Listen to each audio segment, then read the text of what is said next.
अस्सलाम वालेकुम। और पता है मुश्किल में आसानी कब होती है? जब तुम अल्लाह से दुआएं करने लगते हो।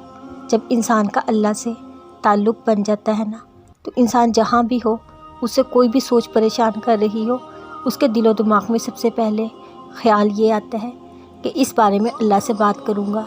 हालांकि वो तब भी अल्लाह से बात कर रहा होता है, लेकिन वो सोचता है मैं वज़ू करके अपने रब की बारगाह में नफल अदा करके ये बात खुलकर जी भर कर करूँगा, ताकि इस सोच से पैदा होने वाली उलझनें मुझे दोबारा तंग ना करें। मुश्किल क्यों आई है? ताकि तुम अल्लाह की तरफ रुजू कर सको।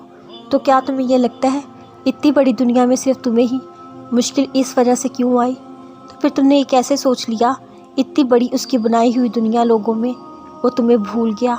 क्यों लगा तुम्हें वो तुम्हें देख नहीं रहा? वो हम सबसे मोहब्बत करता है, बहुत मोहब्बत करता है। वो खुशी और गम इन चीज़ों से अपनी तरफ रुजू करवाता है। तो सिर्फ चंद कदम ही तो दूर है। तुम उसे दुआ करो, अगर लगे कोई जवाब नहीं मिला फिर उसकी तरफ रुजू करो। अगर सब्र करना होगा तो तुम्हें सब्र आने लगेगा, क्योंकि अल्लाह तुम्हारे साथ है। तुमने उसको पुकारा है, बेशक अल्लाह ही तुम्हारा मददगार है और वही सबसे बेहतरीन मददगार है। रूह तकलीफ़ में हो तो ज़िक्र इलाही काम आता है, सर सजदे में जाता है, दिल को सुकून आता है। ज़िंदगी अब डेली नाइट किसी से बात करने वाली नहीं रही।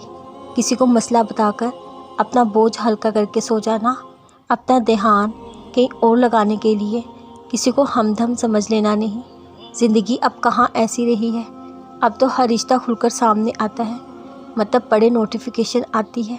हम खुद के सुकून के लिए अपने अंदर थोड़े सुकून को बेसुकून कर देते हैं, जबकि हमारा सच्चा सहारा सिर्फ अल्लाह है, जिसको हमसे कोई मतलब नहीं, जो खुद चाहता है मेरा बंदा मुझे पुकारे।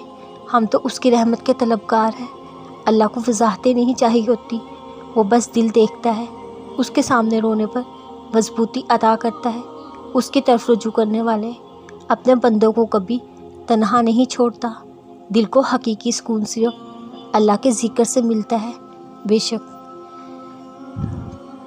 ये मुश्किल वक्त आज है, हमेशा के लिए नहीं। ये आंसू दर्द तकलीफ़ आज है, हमेशा के लिए नहीं। अल्लाह ने आपको आज़माइश दी है तो इसका मतलब ये नहीं अल्लाह आपसे नाराज़ है या आपको सज़ा दे रहा है। आज़माइश का मतलब ये है अल्लाह ने तुम्हें अपनी मोहब्बत के लिए चुन लिया है। आप क्यों नहीं सोचते अगर अल्लाह को सज़ा देनी होती तो फिर आज़माइश से निकालता ही क्यों? हाँ, ये बात सच है, आज़माइश में डालने वाला अल्लाह है, आज़माइश से निकालने वाला भी अल्लाह है।